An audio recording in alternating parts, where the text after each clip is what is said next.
Nós louvamos nosso amado Senhor Jesus Cristo pela oportunidade que Ele nos concede em estudarmos a Sua palavra, em irmos a Sua palavra, sermos alimentados por ela, né? Sagrada Escritura, a palavra viva de Deus. E nós estamos caminhando no livro de Atos, tendo a oportunidade de olhar para aquilo que é o propósito, ou parte do propósito do nosso Senhor, né? No que diz respeito à sua igreja. Caminhamos pelo surgimento, assim dizendo, né, pela habitação dos homens com o Espírito Santo em Jerusalém, dando início ali à igreja, e seguimos agora vendo como o Senhor está cumprindo a sua palavra, colocada em Atos 1:8, né? Nós vamos até fazer a leitura, porque hoje, né, falando a respeito de Cornélio, em Atos 10, que nós estaremos meditando em Atos capítulo 10, dos versículos 9 a 16. Semana passada já fomos introduzidos nesse cenário de Cornélio, de Pedro, que estarão juntos, né? E hoje nós estaremos caminhando um pouco mais na maneira em que este arranjo, este encontro e as coisas que estão sendo trazidas por Deus para fundamentar, para alicerçar o ministério de Pedro junto aos gentios, né? Então, Atos 1:8, só para relembrar os irmãos, um dos versículos tão lidos e comentados por nós desde que nós estamos em Atos, né? Atos 1:8, o Senhor disse assim: mas recebereis poder ao descer sobre vós o Espírito Santo, e sereis minhas testemunhas, tanto em Jerusalém, como em toda a Judéia e Samaria e até os confins da terra. Então, Deus, através do Espírito Santo, começou a cumprir o seu plano, o seu objetivo de criar, de desenvolver a igreja. Iniciou isso em Atos 2, com o advento do Pentecostes, trazendo ali aos judeus a oportunidade de ouvirem o evangelho pregado por Pedro e os 11, e eles se arrependerem e crerem no Senhor, receberem o Espírito Santo, e então o Espírito Santo, né, nas palavras de um irmão nosso, o Espírito Santo, aspas, ele encarnou nos homens, né? Ele fez morada nos homens, e agora a igreja ganha ao solo terreno, né? Ou a igreja agora toca o solo, a igreja passa a ser perceptível, passa a ter rosto, a ter nomes, a ter casas, a igreja passa a ser vista, né? Embora a igreja tenha um aspecto que foge à nossa compreensão, como o corpo místico de Cristo, aquele corpo que excede a nossa visão, porque a igreja está em toda a terra e abrange os homens e mulheres convertidos ao Senhor ao longo das eras e aqueles que ainda virão se converter. Mas então nós vemos em Atos 2 surgindo dessa maneira, e a igreja sendo primeiramente preenchida pelos judeus. Depois, em Atos 8, nós chegamos aos samaritanos, né? Filipe vai até a Samaria, começa a pregação do evangelho, e quando os samaritanos começam a se converter, a notícia chega aos irmãos em Jerusalém, mais especificamente, o corpo apostólico ali, os irmãos, os apóstolos, cientes do que estava acontecendo, enviam Pedro e João, em Atos 8, se os irmãos quiserem anotar, para poder ter como referência, em Atos 8, 14 a 17, nós temos ali o relato de que quando Pedro e João, eles oraram, puseram as mãos, e o Espírito Santo desceu sobre os samaritanos, e nós temos então agora, não somente os gentios compondo a igreja, não somente os judeus compondo a igreja, mas também os samaritanos agora também têm acesso e estão como membros do corpo de Cristo, aqueles que vieram a crer no Senhor. Então, aquela rixa que nós tanto falamos e a história nos mostra entre judeus e samaritanos, os samaritanos considerados impuros, rejeitados pelos judeus, a igreja, pela obra do Espírito Santo, ou pela obra de Jesus na cruz, através do Espírito Santo, faz com que judeus convertidos, judeus cristãos e samaritanos cristãos, agora ocupem o único corpo de Cristo. Mas havia ainda necessidade de um outro grupo de pessoas serem incluídos. E é isso que nós estamos vendo hoje. Atos capítulo 10 nos dará o relato de como os gentios, eles são também trazidos à igreja através de Cornélio e as pessoas que estavam na casa de Cornélio. Somente para nós termos o contexto, porque Cornélio, ou a casa de Cornélio, agora representa os gentios sendo admitidos no corpo de Cristo. Porque há um grupo que está reunido na casa de Cornélio. Rapidamente, em Atos 10, o versículo 24 diz: no dia imediato entrou, falando de Pedro, né? Entrou em Cesareia, Cornélio estava esperando por eles, tendo reunido seus parentes e amigos íntimos.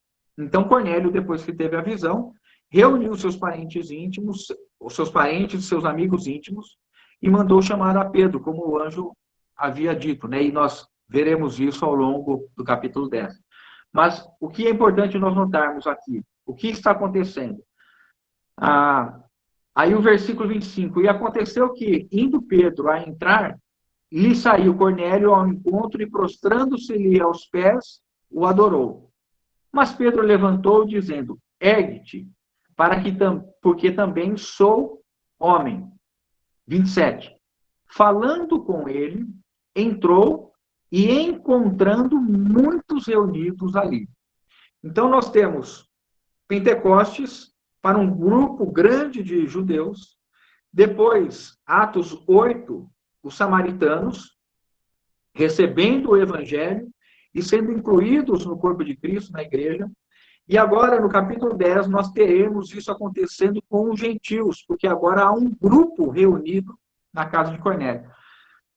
O eunuco, em Atos 9, também não era judeu, mas ali nós estamos falando de um indivíduo, embora ali com o eunuco, quando Filipe prega o eunuco, e ele volta ao Egito, nós sabemos que Deus está cumprindo o seu propósito, porque agora nós temos um irmão, discípulo do Senhor, que está retornando à África, ao continente africano, levando o evangelho. Não há relato de como isso se sucedeu, se multiplicou, como aconteceu com o eunuco, mas nós temos ali, ainda que embrionariamente, alguém não judeu, não samaritano, sendo salvo.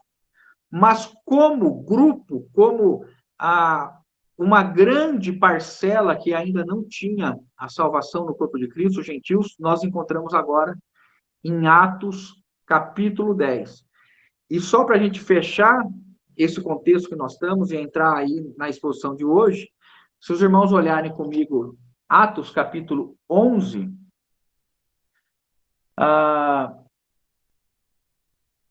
nós vamos...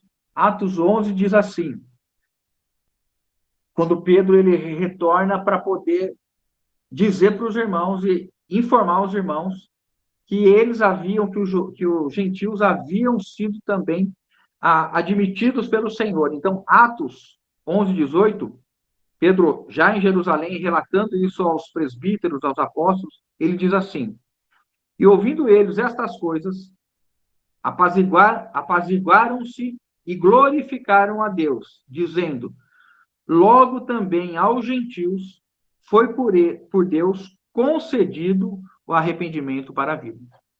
Então, o aspecto da consideração dos judeus admitidos no corpo de Cristo, na igreja, a porta aberta aos gentios se dá na casa de Cornélio, porque havia um grupo, e não somente uma única pessoa, como foi o caso do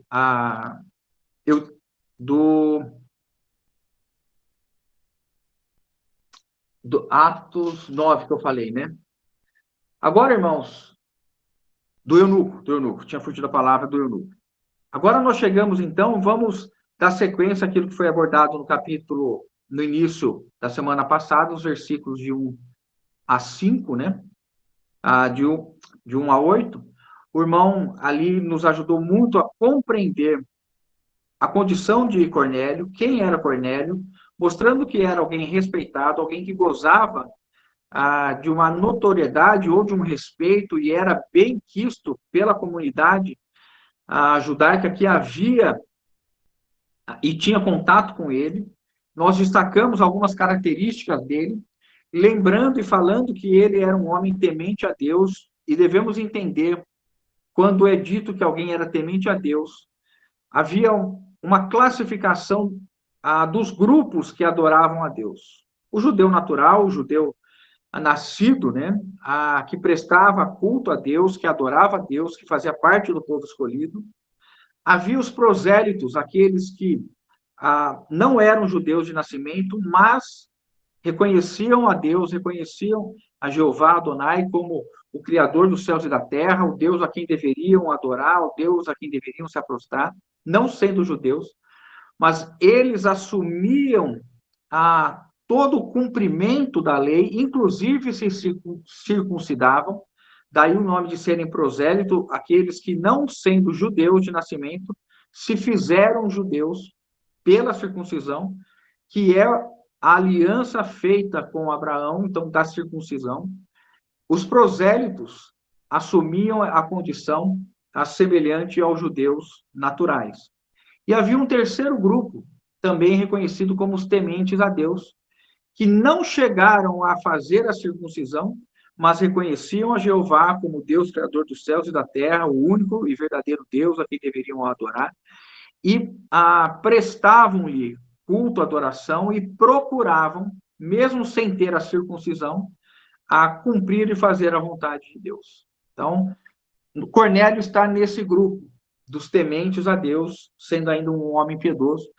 Recomendo aos irmãos que ouçam o que o irmão compartilhou na semana passada, inclusive a questão de molas, a importância que a Bíblia dá para esse ato de ser temente a Deus, de ser um praticante de esmolas, já que a piedade se manifestava e se configurava visivelmente nesses atos, não somente nesses, mas a Bíblia destacou isso para nós semana passada. O irmão nos ajudou vendo outros versículos a respeito disso. E agora, então, nós seguimos na leitura de hoje. Só para fazer a introdução, então, quando o anjo aparece para Cornélio e manda chamar a Pedro, esses homens vão a caminho de Pedro e nós agora vamos fazer a leitura a partir do versículo 7. Diz assim: Logo que se retirou o anjo que lhe falava, Cornélio chamou os 2 dos seus domésticos e a um soldado piedoso dos que estavam no seu serviço. E, havendo-lhes contado tudo, enviou-lhes a Jope. No dia seguinte, indo eles de caminho e estando já perto da cidade, subiu Pedro ao eirado por volta da hora sexta, a fim de orar. Estando com fome, quis comer, mas, enquanto lhe preparavam a comida, sobreveio-lhe um êxtase. Versículo 11. Então, viu o céu aberto, descendo um objeto como se fosse um grande lençol, o qual era baixado à terra pelas 4 pontas, contendo toda sorte de quadrúpedes, répteis da terra e aves do céu. E ouviu-se uma voz que se dirigia a ele: Levanta-te, Pedro, mata e come. Mas Pedro replicou: De modo nenhum, Senhor, porque jamais comi coisa alguma comum e imunda. Segunda vez a voz lhe falou: Ao que Deus purificou, não consideres comum. Sucedeu isto por 3 vezes, e logo aquele objeto lhe foi recolhido ao céu. Irmãos, nós estamos vendo, então, Deus agindo, a provisão do Senhor no cumprimento do seu propósito, no cumprimento da sua vontade, na edificação da igreja. E agora nós vemos, então, Pedro no seu ministério apostólico. Desde que Pedro saiu de Jerusalém e foi a Samaria, Pedro está cumprindo o papel apostólico, levando e difundindo o evangelho do nosso Senhor Jesus Cristo. Não está na condição aqui de presbítero da igreja em Jerusalém, mas está no seu ofício, na sua função, e até mesmo na condição, talvez, principal do seu chamamento, pelo menos nesse momento da sua vida, ele está sendo um apóstolo, um enviado. E agora, ele vai ter um encontro especificamente com o Senhor, dando-lhe orientações e fazendo com que ele entenda o que Deus está operando através dele. Nesse versículo 9, quando nós temos aqui, então, já a saída dos enviados de Cornélio para encontrarem com Pedro, que estava em Jope. Pedro estava ali naquela cidade litorânea, né? Jope é uma cidade litorânea. Pedro estava na casa de Simão o curtidor. Semana passada nós vimos isso, que alguém que tirava a pele dos animais, o couro, para prepará-lo, para utilizá-lo, era alguém que tocava no animal morto, e isso trazia uma contaminação, havia um ritual de purificação. Então, os judeus naturalmente evitavam contato com qualquer tipo de pessoa que lidava com animais mortos para tirar o couro ou fazer qualquer outra coisa, pela contaminação com a morte, né, com o animal morto. Pedro, de alguma maneira, irmãos, já dirigido pelo Espírito Santo, nós não podemos chegar a qualquer outra conclusão. Ele já vence essa que seria uma primeira barreira e já está na casa de Simão o curtidor. E agora ele está por volta do meio-dia, né, quando nós lemos aqui a hora sexta, lembrando a contagem, né, a partir do raiar do sol, então, considerando, por volta das 6 e pouquinho, 7 horas, nós temos aí a contagem das horas antigamente, e a hora sexta seria, então, ao meio-dia. Por volta deste momento, o que Pedro está fazendo? O versículo 9, ele dá um relato importantíssimo para nós. Vou voltar ali ao versículo 9. No dia seguinte, indo eles a caminho, estando já perto da cidade, subiu Pedro ao eirado por volta da hora sexta, meio-dia, em torno, né, irmãos? A fim de orar. Durante alguns anos da vida de Pedro, irmãos, Pedro falava com o Senhor olhando nos olhos de Jesus, até mesmo tocando. Mas depois que o Senhor, ele passa pela morte e ressurreição, o Espírito Santo é derramado aos homens convertidos, nos foi aberta a oportunidade de, ainda na presença do Senhor, só que não visível, lembrando que o Senhor, ele está em nós, o Espírito Santo habita, o Pai e o Filho habitam em nós, mas agora, Pedro, que durante anos da sua vida tinha o hábito de olhar face a face, de ver o semblante, de ver a reação, de ver a maneira que Jesus lidava diante dos seus pedidos, das suas falas, das suas conversas. Agora Pedro é um homem de oração, um homem que continua orando ao mesmo Senhor Jesus, só que não mais visivelmente, mas com os olhos da fé, com os olhos do coração espiritual, nós continuamos a ver o nosso Senhor. E por isso, essa grande dádiva para nós de orarmos ao Senhor. Nós somos lembrados pelo Espírito Santo de que, uma vez chamados ao serviço ao Senhor, uma vez chamados a seguirmos a carreira cristã, a jornada cristã, nós somos estes homens e mulheres de oração. A igreja é este corpo de Cristo que se volta ao cabeça em oração, em súplica, em intercessões, em ações de graça. O que Pedro estaria orando? Qual a razão que Pedro estava orando e se pondo a orar, certamente como apóstolo, como aquele que sabia do seu comissionamento, estava intercedendo, rogando para que a sua ação, frente a todas as necessidades, a todas as pessoas, fosse digna e agradasse o Senhor, e que seu evangelho, o seu reino, a sua igreja, fossem levados até os confins da terra, como é a vontade do nosso Senhor.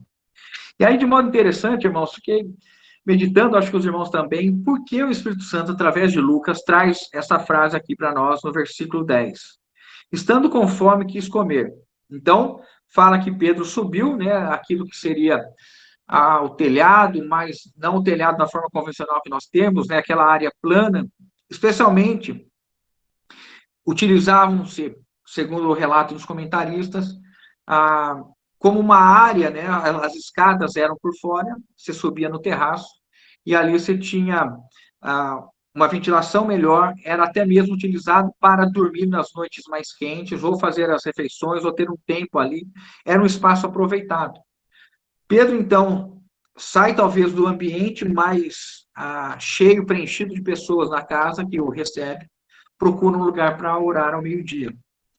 Lembrando que muito provavelmente Pedro ainda estava aguardando e observando as 3 horas de oração seguida pelos judeus, né?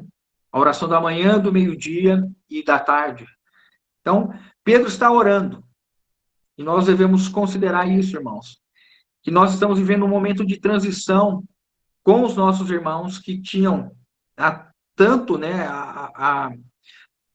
o histórico judaico, a raiz de judeus, e eles estavam vivendo essa transição. Estavam deixando a antiga aliança e agora aprendendo a viver a nova aliança, o novo pacto, a presença do Senhor agora invisível, mais presente, e eles, então, ainda estavam, muito provavelmente, Pedro está aqui, ainda cumprindo o horário da oração do meio-dia, sem qualquer crítica, sem qualquer repreensão, antes nós,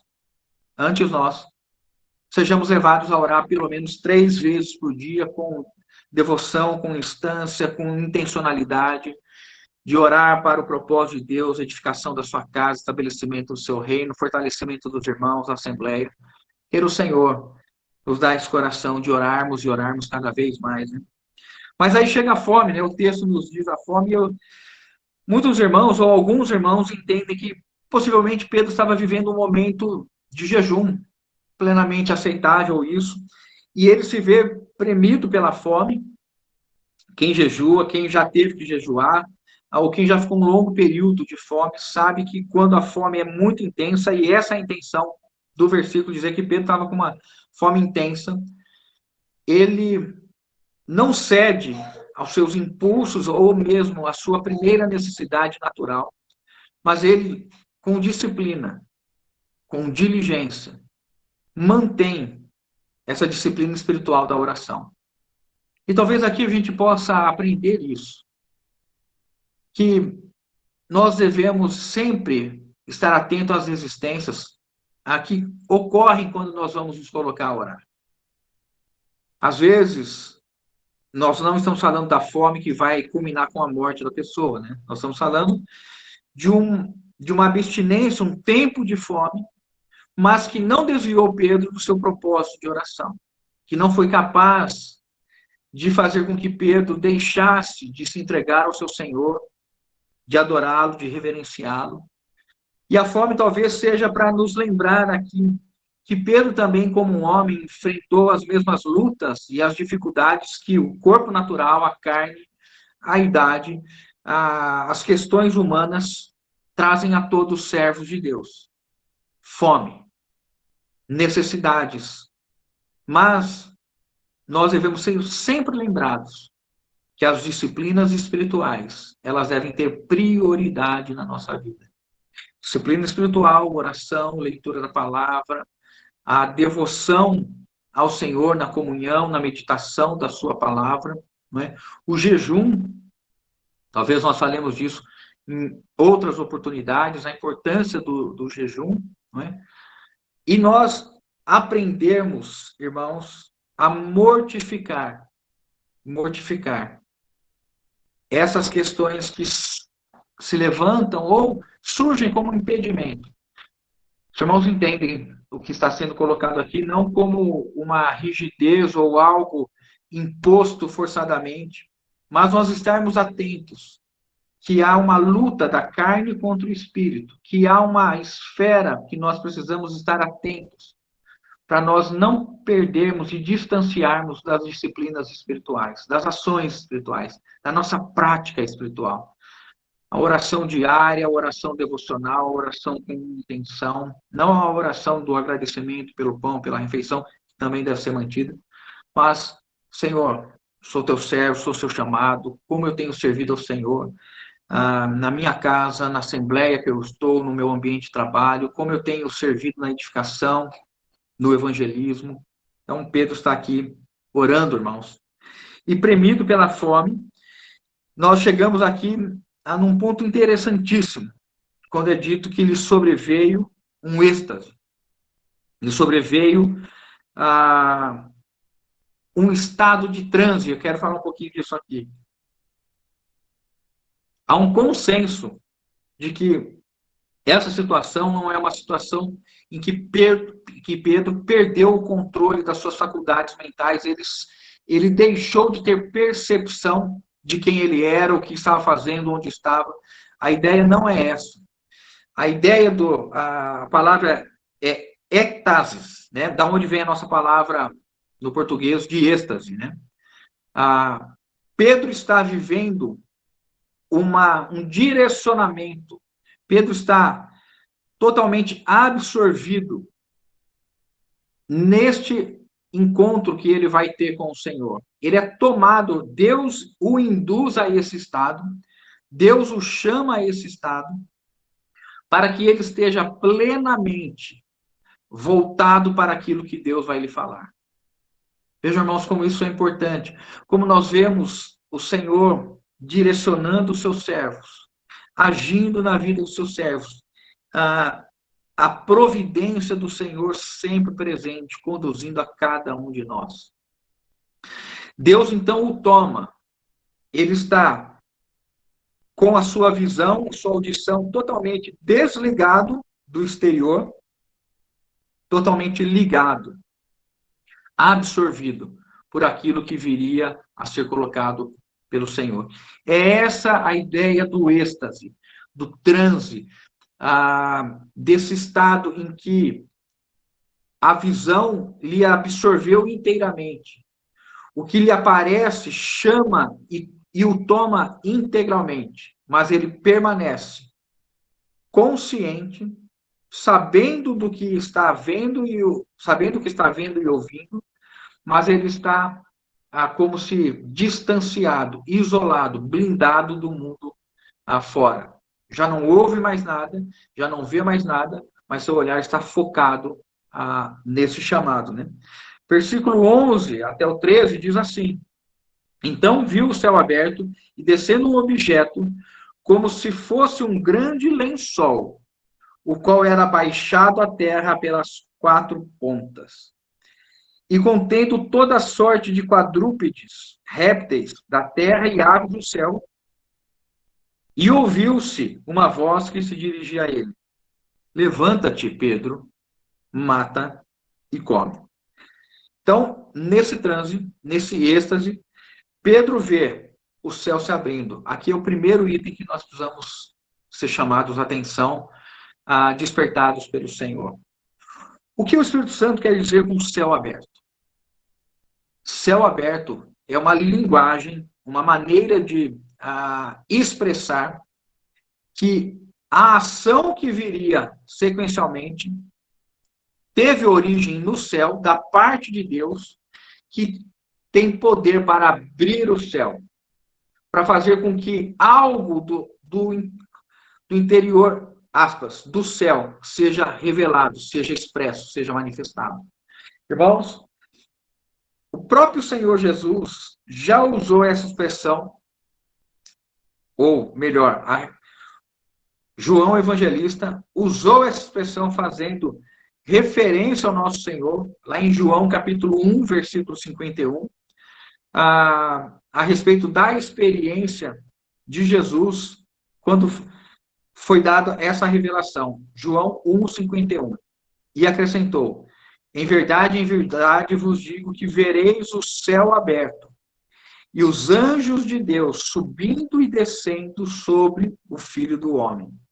Então, João retrata Jesus dizendo que, por meio dele, seria possível ver o céu aberto. Em verdade vos digo que vereis o céu aberto e os anjos de Deus subindo e descendo sobre o Filho do Homem.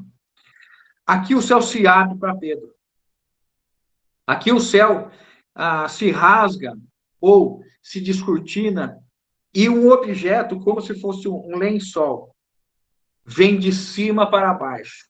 Novamente, o Espírito Santo está dizendo uma visão iniciada pela ação de Deus, a intenção de Deus, a vontade de que Pedro veja que não é uma obra humana, que não é uma resolução humana, mas o que está por vir e ser dito a ele procede exatamente de Deus.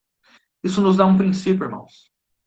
Nós devemos buscar sempre, sempre, que as nossas ações sejam originadas pelo Senhor. Deus deve originar as nossas ações. E isso se dá especificamente quando nós vamos à palavra e tomamos a palavra e agimos segundo a palavra, porque é a partir da palavra ou na palavra que nós encontramos a direção de Deus, aquilo que Deus determinou, como deve ser feito, como deve ser vivido. Então, claro, né, para aquelas questões que são propostas pelo Senhor serem resolvidas ou demonstradas pela Bíblia. Há outras questões que a Bíblia não relata, mas a unção que está em nós, que também procede de Deus. Quando nós buscamos o Senhor em oração, em comunhão e pedimos entendimento, revelação, o Senhor fala conosco e todo falar de Deus deve nos trazer a paz juntamente com o corpo de irmãos que nós vivemos, porque Deus não dá paz a respeito de algo, tirando a paz do corpo daqueles que estão vivendo, né? O texto de Paulo diz isso, que seja o árbitro, seja a paz de Cristo o árbitro do vosso coração, juntamente com os quais sois chamados à paz. Então, nós temos a palavra de Deus, que deve ser o nosso norte, tudo que nós formos fazer, dentro daquilo que a palavra nos coloca, nós devemos obedecer.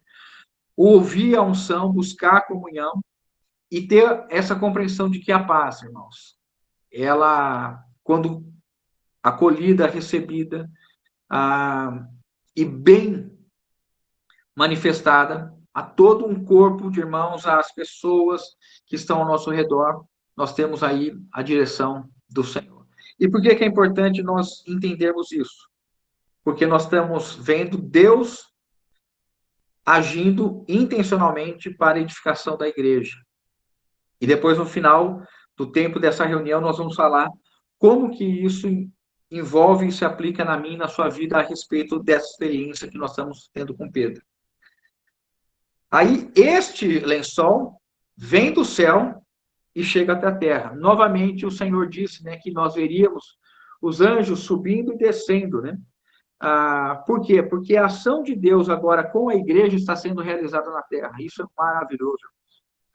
Assim como a escada liga o céu à terra, a terra ao céu, essa visão trazendo o céu, trazendo a vontade de Deus para Pedro, para ser cumprida na terra, vai levá-lo a trazer os gentios para a igreja. E aí nós temos o versículo 12, né? O que o Senhor apresenta nesse lençol? Esses animais mencionados, que dentro da legislação dada por Moisés, vinda da parte de Deus, que o povo escolhido deveria se abster de certos alimentos. E os alimentos que aparecem no lençol, como fala toda a sorte, havia ali os animais puros e os impuros. E quando o Senhor faz com que esses animais, quadrúpedes, répteis e aves, né? Só não fala a respeito dos animais marítimos, lembrando muito os animais que estavam na arca, né? O Senhor está falando para Pedro e mostrando para Pedro, né? Essa voz mostra esse lençol com toda a sorte dos animais. Então, aqui estavam animais puros e impuros. E a ordem diz o seguinte: a voz diz: levanta-te, Pedro, mata e come. Irmãos, essa questão, o verbo levantar, né? Normalmente, quando a Bíblia utiliza essa questão de levantando-se, levanta-te, a levantar, indica a saída de um estado para a realização de outro estado. É deixar um modo de vida e assumir um outro modo. Implica mudança. Nós vemos inúmeros versículos que nós temos pessoas que foram curadas e é dito, e imediatamente se levantou. Ou seja, deixou a situação anterior e passou a uma situação nova. De certa maneira, irmãos, a carreira cristã, ela é de tempos em tempos, intercalada por este verbo, levantar, não é? Por essa ação de nós nos levantarmos, de nós deixarmos algumas posições, algumas questões, algumas práticas, algumas atividades, algumas crendices nossas, algumas posturas, porque tem trazido impedimento ao desenvolvimento da imagem de Cristo, tem trazido ou retardado estágios e passos da nossa vida, e o Senhor, então, ele age inúmeras vezes conosco. Levanta-te, levanta-te. Deixa essa antiga prática e se propõe a viver essa prática nova. E a visão, perdão, a voz está dizendo isso a Pedro. Pedro, levanta-te. É hora de mudança. É hora de entrar numa esfera que até então você não tinha sido capaz de vivenciá-la. E aí a voz diz: mata e come. Se nós olharmos, vou fazer uma referência rapidamente, irmãos, estou atento aqui ao tempo, tá bom? Levítico 11 e Deuteronômio 14. São onde nós encontramos as dietas estabelecidas pelo Senhor, estabelecendo os animais puros e impuros. Aquilo que era considerado puro era o animal que ruminava e tinha casco e patas fendidas. E aí o Senhor coloca esses animais, se os irmãos quiserem olhar depois ali em Levítico, capítulo 11, dos versículos de 1 a 8, e Deuteronômio, capítulo 14, Deuteronômio 14, a partir do versículo 3. Eu vou ler só 2, 3 versículos aqui, só para a gente ver o que Pedro está lidando, né? Aí, Levítico 11 diz assim: falou o Senhor a Moisés e a Arão, dizendo-lhes: dizei aos filhos de Israel, são estes os animais que comereis de todos os quadrúpedes que há sobre a terra. Todo o que tem unhas fendidas e o casco se divide em dois, e rumina. Entre os animais, estes comereis. Aí o Senhor vai especificar o que pode e o que não pode, tá bom?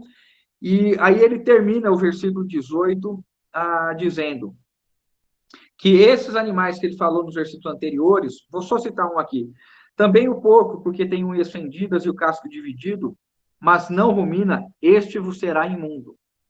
Da sua carne não comereis, nem tocareis no seu cadáver. Estes vos serão imundos.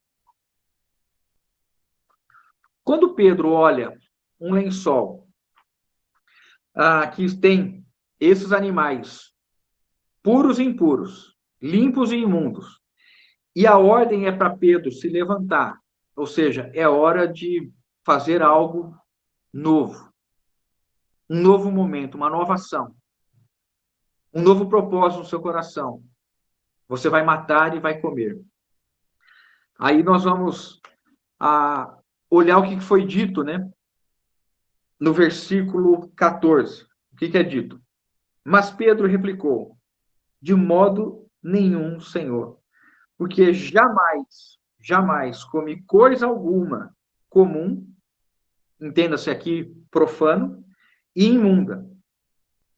Então, nós entendemos, irmãos, eu estava meditando sobre isso, né? A lei estipulava que eles não deveriam comer esses animais. A própria lei estipulava isso.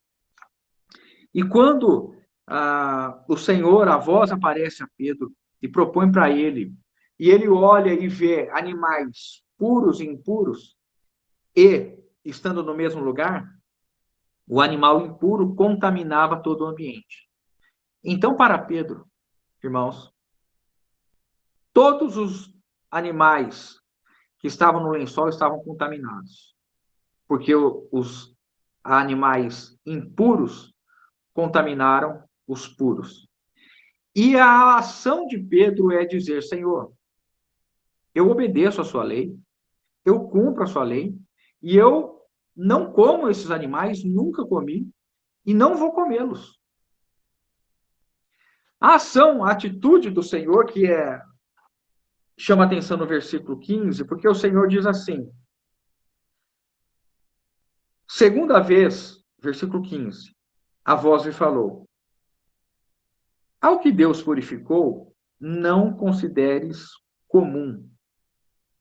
Então, o Senhor aqui vem trazer um esclarecimento para Pedro. O Senhor não recrimina. Esse é o entendimento que eu tive aqui. Cada irmão julgue, discirna da maneira que o Espírito Santo lhe der. O Senhor não reprimiu Pedro por se recusar a comer. O Senhor vai agora vai explicar o que estava acontecendo para que Pedro entenda porque ele deve ter uma mudança de levantar-se, uma mudança de postura. Ao que Deus purificou, não consideres comum. Deus está dizendo aqui, os animais que na antiga aliança, no pacto, na legislação de dietas que eu estabelecia ao meu povo, haviam animais puros e impuros. Agora, eu, como legislador, eu que criei a lei, tenho poder para revogá-las. Eu tenho poder para fazer algo diferente. Irmãos, somente quem tem o poder de criar, o poder de estabelecer, que é o nosso Senhor, ele é o único que pode revogar a sua lei, ele é o único que pode alterar, trazer uma exceção, não é? Hebreus 9, 27 diz que ao homem foi dado morrer uma única vez e depois vem o juízo. Mas Deus pode criar exceções. Lázaro é uma exceção, a filha de Jairo é outra exceção, mas somente Deus. Quando Deus autoriza. O que Deus está dizendo é: Pedro, figura de linguagem, até ontem era assim, agora, Pedro, eu estou dizendo que você vai viver de uma maneira diferente. Você vai agora agir sobre a nova aliança, sobre o novo pacto, sobre o novo testamento, baseado naquilo que Jesus Cristo fez na cruz. E aí, então, ele esclarece: esses animais que você considera imundo, eu já os santifiquei, eu já os purifiquei, eu já os limpei. Irmãos, é interessante porque como comer animais impuros maculava a pessoa que comia, os judeus não entravam na casa dos gentios para fazer refeição, porque como os gentios não tinham a dieta restritiva, eles comiam qualquer animais, inclusive os imundos e impuros. E quando isso acontecia, eles qualquer judeu que estivesse naquele ambiente estaria imundo e não estaria apto para participar dos rituais de adoração. Deveria passar pelo processo de purificação cerimonial. Então, para evitar isso, os judeus não entravam e não tinham contato com os gentios. Tanto é que quando Pedro volta para Jerusalém para dar o relatório do que havia acontecido aos gentios, quando Pedro é chamado pelos irmãos, porque ouviram que o evangelho chegou aos gentios, em Atos 11:3, olha que é dito, né? Os irmãos dizendo a Pedro, ou aqueles que receberam a Pedro, né? Havia ali ainda homens não convertidos, mas que já estavam se aproximando dos irmãos. O que eles colocam? Entrastes em casa de homens incircuncisos e comestes com eles? eles ficam indignados pela ação de Pedro e daqueles que estavam acompanhando a Pedro, os demais irmãos, e eles perguntam para Pedro: você entrou na casa de homens incircuncisos? Lembrando aqui, né? A circuncisão era a marca do pacto da antiga aliança que os judeus admitiam alguém que não era judeu natural se converter. Era o proselitismo. Ele se tornou um prosélito. Qualquer homem que não fosse natural, um judeu natural, que fizesse a circuncisão e reconhecesse a Jeová como Senhor, Criador dos céus e da terra, ele poderia, então, agora ser considerado um judeu prosélito. Então, eles colocam, você entrou na casa de homens incircuncisos e comeu com eles. Tamanha indignação. Então, nós entendemos o que Pedro está falando aqui, a resistência de Pedro, mas quando o Senhor fala assim, agora, Pedro, se é pela questão dos animais, estão todos purificados. E se os gentios comerem qualquer animal, está tudo santificado, purificado. Esse ensinamento de Deus pessoalmente a Pedro, ele encontra já, ou faz eco aquilo que Jesus disse em Mateus 15:11, que eu vou ler para os irmãos. Não é o que entra pela boca o que contamina o homem, mas o que sai da boca, isso sim contamina o homem. Então Jesus está dizendo, olha, Jesus já estava aqui anunciando, não são os animais que vão contaminar vocês, mas é o que está no coração.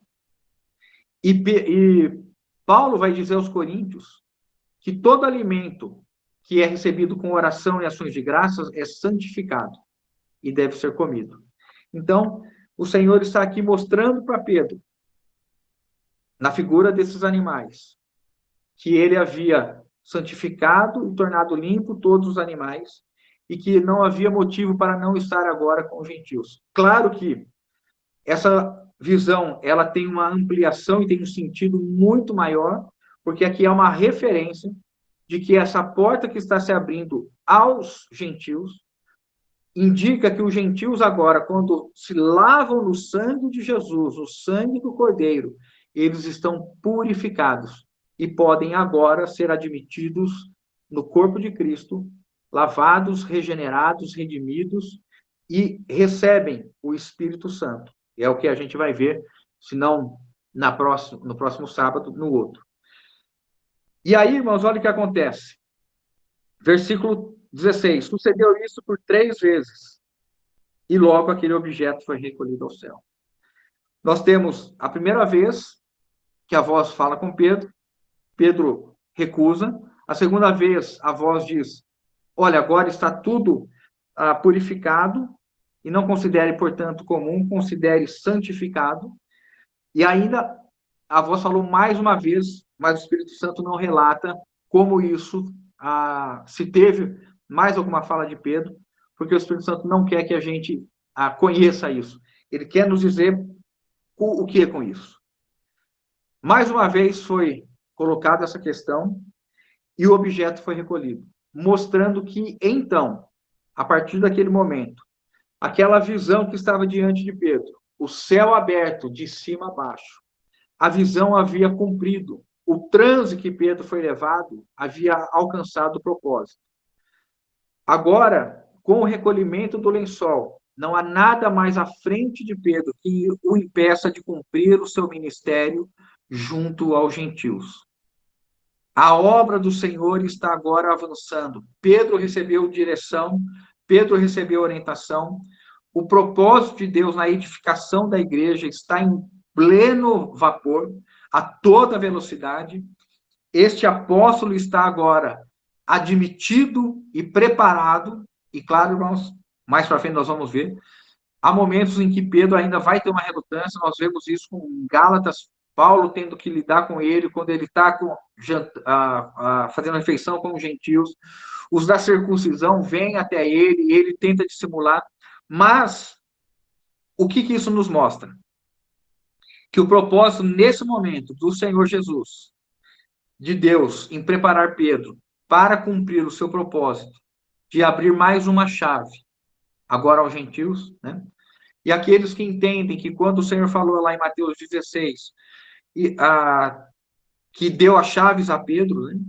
Então, por isso que o termo no plural, Pedro, com os 11, utilizou, nessa compreensão, utilizou a chave para abrir a salvação aos judeus, depois aos samaritanos e agora aos gentios, a salvação que há somente no nome do nosso Senhor Jesus Cristo. Irmãos queridos, essa seria, da minha parte, a explicação a respeito disso, desses versículos. Como nós estamos vendo, então, a ação propositada do Senhor na edificação da sua igreja. É importante isso, irmãos. E agora, eu gostaria de colocar para os irmãos algumas aplicações para nós entendermos a importância e a relevância da edificação do corpo de Cristo e onde nós estamos inseridos. E aí, o irmão que puder acompanhar comigo, eu vou ler Efésios 2, de 11 a 22. Diz assim, Efésios 2, de 11 a 22. Portanto, lembrai-vos de que outrora, Paulo está escrevendo aos irmãos que estavam em Éfeso, portanto, não judeus, e aí, mas já convertidos ao Senhor, lembrando aqui que nós estamos falando não do judaísmo, mas do cristianismo, da salvação que há em Jesus Cristo, né? E porque Cornélio, mesmo tendo aquelas relevantes qualidades e qualificações que nós vimos na reunião passada, ele ainda precisava crer no nome de Jesus Cristo e ser batizado, porque esta é a única maneira que importa pelo qual alguém seja salvo. Quando reconhece a obra de Jesus, quando crê com o coração e confessa com a boca, ele então recebe a salvação. A salvação está no ato de crer na obra e na pessoa do nosso Senhor e Salvador, né? Então, Efésios capítulo 2, 11. Portanto, lembrai-vos de que outrora vós gentios na carne, chamados incircuncisão por aqueles que se intitulam circuncisos na carne, por mãos humanas. Olha, irmãos, naquele tempo estáveis sem Cristo, ou seja, não havia Messias, não havia ungido para vocês, separados da comunidade de Israel, que, portanto, até a antiga aliança, era o povo escolhido pelo Senhor para ser o seu arauto, para poder levar a verdade de Deus, que confundiu a escolha com o exclusivismo, e aí eles acabaram fechando o acesso a Deus, os judeus fizeram isso, fechando quando eles passaram a exigir uma série de ordenanças, de cumprimentos, que afastavam a possibilidade das pessoas acessarem a Deus. Então, agora, Paulo está dizendo, vocês estavam separados da comunidade de Israel, estranhos às alianças, à promessa, não tinha aliança de Abraão, não tinha aliança de Davi, vocês não tinham como alcançar a salvação. A aliança de Abraão, para nós, irmãos, sempre deve ser lembrada. Em ti abençoarei todas as famílias da terra. Uma família, alguém só é abençoado quando é habitado pelo Espírito Santo, quando crê no nosso Senhor Salvador. Não tendo esperança e sem Deus no mundo. O retrato dos gentios era esse. Irmãos, não há cenário mais trágico, mais tenebroso do que este. Aí o versículo 13. Mas agora em Cristo Jesus, vós que antes estáveis longe, fostes aproximados pelo sangue de Jesus. Glórias ao Senhor. Glória a Deus por isso. Porque ele é a nossa paz, o qual de ambos fez um, e tendo derribado a parede da separação que estava no meio, a inimizade, aboliu na sua carne a lei dos mandamentos na forma de ordenanças que eu mencionei agora, para que dos dois criasse, então, judeus, e aqui já admitidos samaritanos, e gentios, para que dos dois criassem um só em si mesmo, para que criasse em si mesmo um novo homem, fazendo a paz. O que é a igreja, irmãos? Um novo homem. Este homem constituído pelos redimidos no sangue do Cordeiro, no sangue de Jesus, regenerados pelo lavar de água da palavra, habitados pelo Espírito Santo. e agora são filhos do Deus Altíssimo. Esses somos nós, os que compõem a igreja. E reconciliar-se ambos em um só corpo. Estou lendo 16. Por intermédio da cruz, destruindo por ela a inimizade. E vindo evangelizou a paz a vós outros que estavam longe, e paz também aos que estavam perto. Porque por ele, ambos temos acesso ao Pai, em um Espírito. Louvado seja o Senhor pelo derramamento do Espírito Santo. Aos judeus, aos samaritanos e aos gentios. E assim já não sois estrangeiros e peregrinos, mas co-cidadãos dos santos, e sois da família de Deus. A igreja, que é o corpo, também é a família de Deus. Edificados sobre o fundamento dos apóstolos e profetas, sendo ele mesmo, Cristo Jesus, a pedra angular, no qual todo o edifício, bem ajustado, cresce para santuário dedicado ao Senhor. O que é a igreja? A igreja é esse santuário dedicado ao Senhor, no qual também vós juntamente estáis sendo edificados para edificação de Deus no Espírito. Irmãos, há uma honra, um privilégio para a igreja, como esposa, como esta que foi tirada do Senhor, que foi gerada pelo Senhor. E nós devemos entender o que nós vivemos hoje na terra, como discípulos do Senhor, como filhos de Deus, nós estamos no processo de edificação da igreja. A edificação da igreja consiste em nós sermos conformados à imagem do próprio Senhor.